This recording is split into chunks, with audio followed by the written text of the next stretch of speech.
Hey, this is the first time I've ever tried to thrive, let alone survive, in a truly cold climate.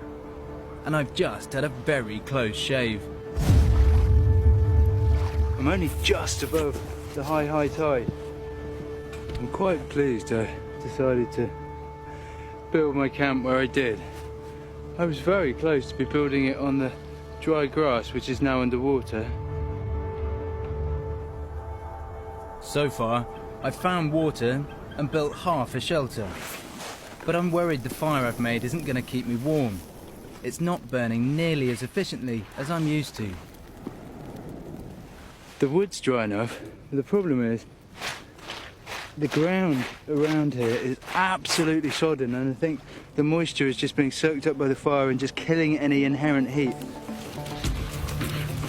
I need to find a way to make this work.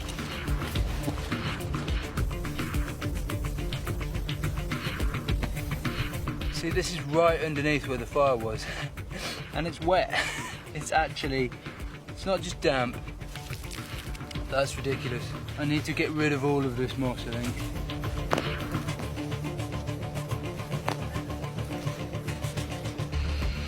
You know when you have a little niggle at the back of your mind, but you ignore it, and it causes you to be slightly unsettled? The fire had been one of those. I can use that for my shelter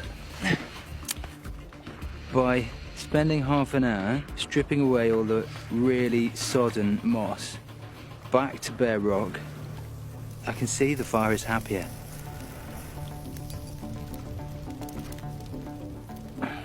That was time well spent.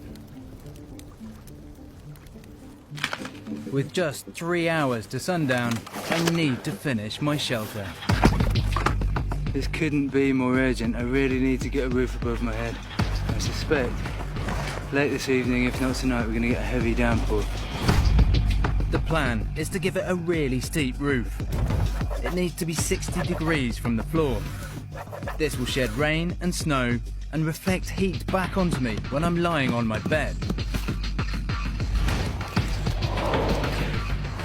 For the roof, I'm using the moss I pulled up from beneath the fire.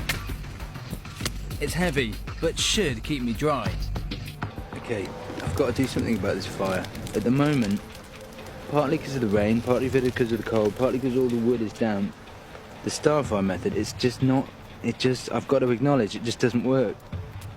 So I'm going to try and make myself a full body length fire. Having said that, I've never done it before.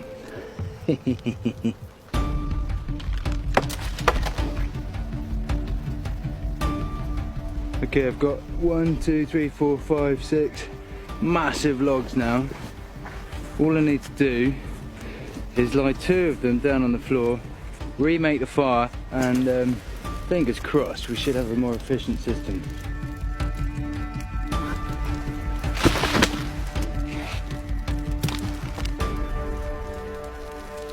Now I feel properly warm.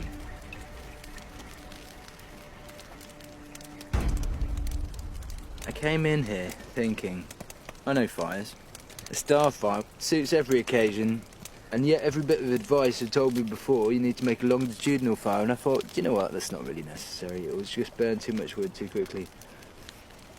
And it doesn't. When it's really cold and damp, this type of fire works. And it's really cool to be humbled enough to learn something new. But the night brings an unwelcome surprise.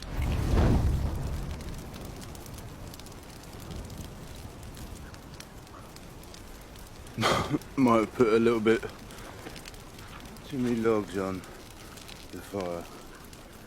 Normally I'd be really worried about that if my shelter had caught on fire, because it would go whoosh. But in this instance, that sodden moss, and it's been raining all night long, it's never going to go whoosh. Drama over. Drama over. I've been in this freezing landscape for over a week. I have fire, shelter, water, and enough food to survive. Now, I can afford to up my game and venture further afield. I want to thrive.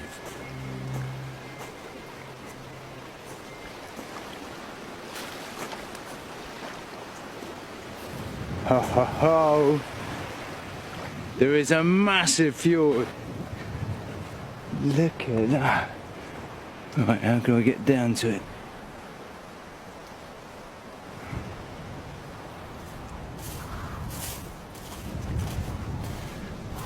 My fjord dries out twice a day, so there isn't much seafood. But this is a proper coastline and should be teeming with shellfish.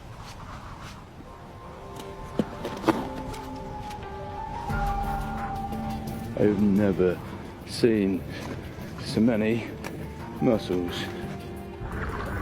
Look at these.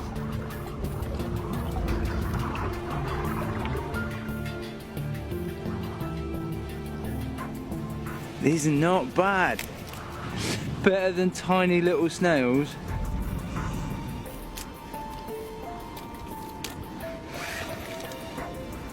We can have a feast. An absolute feast. Okay, little addition to my final supper of mussels is a side salad. This stuff is very edible and really good for you.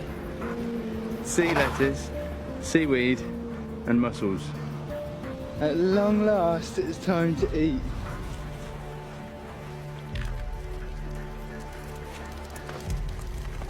I think a bit like potatoes, seaweed needs to go on first because that needs a bit of a roasting, I think. Nice birch bark plates to put it all on.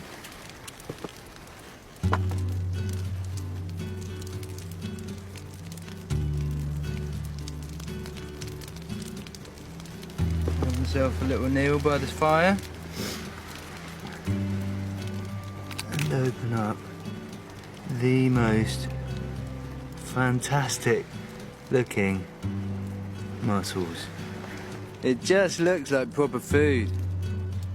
The amount of fat and protein in one of these mussels. Oh, it is actually wonderful. That is amazing. They say that hunger is the best sauce. Crikey, that is one of the best mussels I've ever had. And my side salad is a Japanese speciality. Sea lettuce. Not bad. Ow! Flaming seaweed. Sounds like something Batman would say.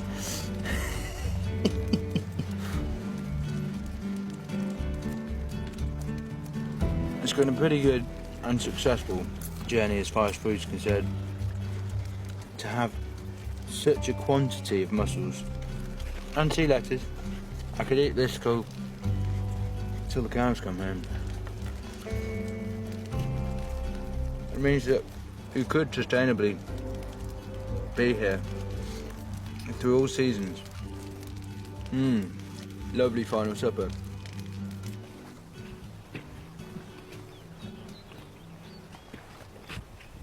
I think part of thriving, part of not just surviving is relaxing. It's being able to feel so secure in your state of play that you can do things that aren't actually essential. You think it's time on this nice dry day to add a mattress topper to my spruce mattress. This stuff here is so squidgy, you can just put your face in it. It feels like a big sponge or, I don't know, something that you'd wash yourself in the bath with. It's still a bit damp to the touch, but I reckon by the fire it's going to dry out and make a really comfy bed.